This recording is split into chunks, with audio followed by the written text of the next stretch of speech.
Bem, meus amigos, final de semana, definido o gauchão, notícia lamentável, né? O Caxias caiu, mas não caiu no jogo de ontem. Não caiu por não ter conseguido a vitória ontem. Não caiu por ter tido a dificuldade de enfrentar um time que também precisava do resultado, como a equipe adversária dele ontem, que foi o Novo Hamburgo. Caiu pelo trabalho que foi feito durante todo o mês, todo o ano, né? Esse início de ano. Faltaram alguns nomes. O Caxias teve muita dificuldade até mesmo de encaixar esse grupo, muitas brigas, muitas confusões entre torcedor, jogador, direção, comissão técnica, e aí fez com que as coisas começassem a crescer negativamente e acontece, e o resultado final é isso aí. Infelizmente, mais uma equipe da Serra estará no acesso de 2016. Internacional venceu, o Grêmio empatou. O Internacional fez aquilo que todos nós achávamos que iria fazer, ou seja, a vitória, né, e continuaria de líder da competição. O Grêmio não fez aquilo que a gente esperava e todos nós contávamos, que é o favoritismo. Enfrentando qualquer equipe do interior, o Grêmio é favorito. Conseguiu fazer um bom primeiro tempo, poderia ter feito muito mais de um gol, poderia ter liquidado a partida, não fez.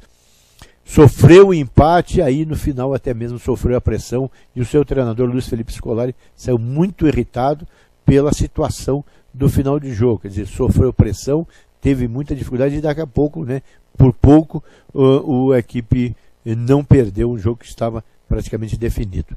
Mas decide no jogo de mata, em casa, né, joga em casa, como também define o Internacional em casa. No acesso, mais uma vez, estivemos lá presente em Panambi. O Esportivo enfrentou uma equipe até certo ponto fraca, embora o Esportivo também não tenha muito mais qualidade que a equipe do Panambi. Marcou pressão, fez muita pressão, iniciou muito bem o Esportivo, dava assim a impressão que venceria fácil, de tanto era a superioridade do Esportivo contra a equipe do Panambi.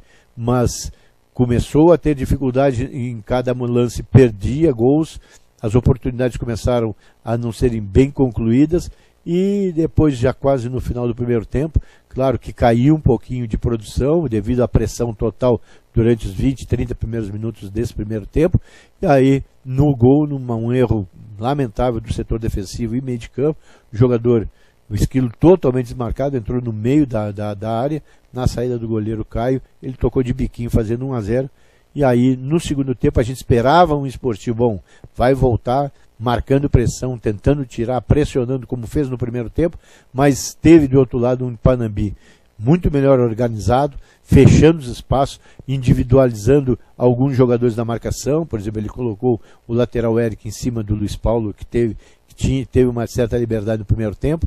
Houve algumas respostas do técnico Luiz Scoletti para com a equipe do Benhor Pereira, que foi totalmente neutralizado, e aí ficou um jogo truncado, um jogo no meio de campo, e que o Esportivo nada criou, né, embora também não tenha tido muita criatividade a equipe do Panambi, mas que para o Panambi servia, já que vencia o jogo de 1-0.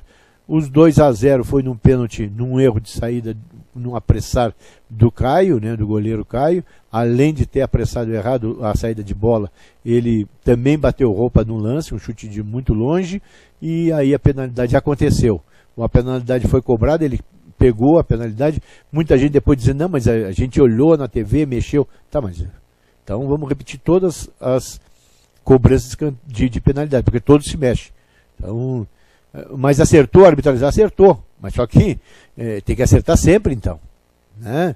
Todos têm que acertar sempre, só que a gente sabe que não é assim. O goleiro dá um passo para o lado, sempre um para frente, sempre, e nada acontece. Depois, na repetição, o gol do Panambi, 2-0, e a gente falava já na transmissão, bom, agora quando cair alguém do Esportivo, ele vai dar pênalti. E aí, numa bola que foi dentro da área, o jogador do Esportivo simplesmente se atirou em cima do zagueiro, ele deu pênalti e o Rafael Xavier converteu.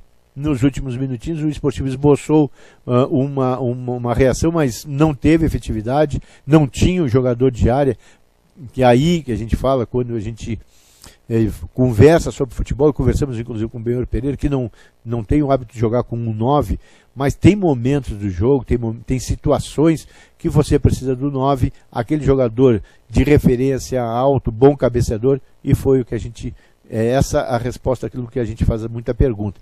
Foi naquele momento, nos últimos 7 minutos, 10 minutos, que o Esportivo precisaria de um centroavante de área, de presença, para ter um enfrentamento com a zaga, porque o Esportivo começou a jogar bola dentro da área e aí nada aconteceu, e o Esportivo volta a ser o lanterna na competição, volta a continuar ainda sob pressão ainda maior, e agora tem um jogo de final de semana em casa contra o São Luís para tentar reverter a situação.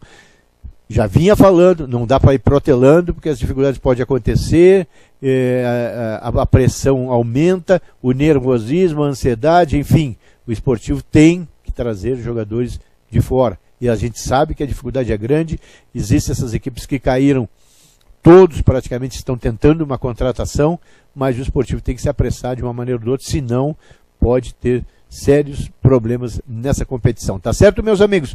Bem, por hoje era isso. Amanhã eu volto. Uma boa segunda-feira a todos.